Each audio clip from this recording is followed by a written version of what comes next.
I'm Todd, Neale with MedPage Today. The Endometriosis Foundation of America hosted a half-day conference that brought together experts in the disease from around the world. It included a discussion of basic research, challenges in management of endometriosis, and links to cancer.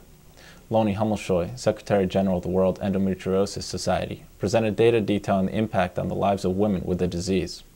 What makes endometriosis so significant is, apart from the fact that it actually affects 176 million women worldwide, is the fact that it affects these women during the prime years of their lives. It's when they're adolescents and young women, when they should be finishing an education, starting a career, maintaining a job, developing relationships, having children. But for all of these women, these things become a challenge. And it's the prime years of their lives. It's not a disease that comes on later. And it's not a lifestyle disease. So there isn't anything that women with endometriosis can actually do at the moment to prevent having the disease.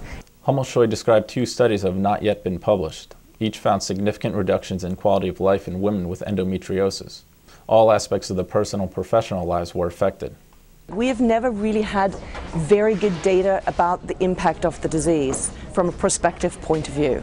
And here we have studies with a control group clearly showing us that the impact of endometriosis is higher than for those who don't have endometriosis. Hummelshoj detailed what needs to be done to start reducing the burden of endometriosis worldwide.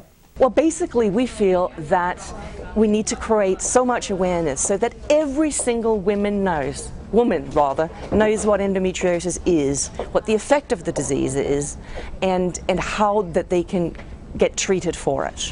We need to educate women to understand that pain isn't normal. It is the body's way of saying something's wrong. And if you can't go to school and if you can't go to work because of your menstrual pain, then you have to seek help.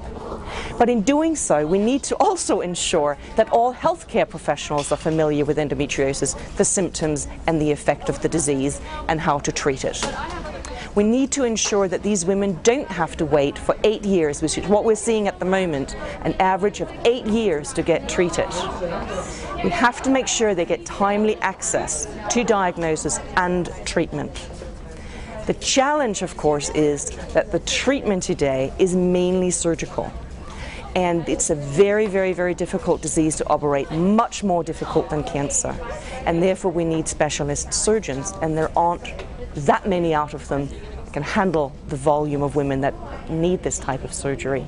And it's also very badly reimbursed. So we need to change that so that women do get access to that treatment. And then of course we need basic research, funding for basic research to understand the natural history of the disease so that one day perhaps we can prevent it so that the next generation of women don't have to suffer like this one has. For MedPage Today, I'm Todd, Neale.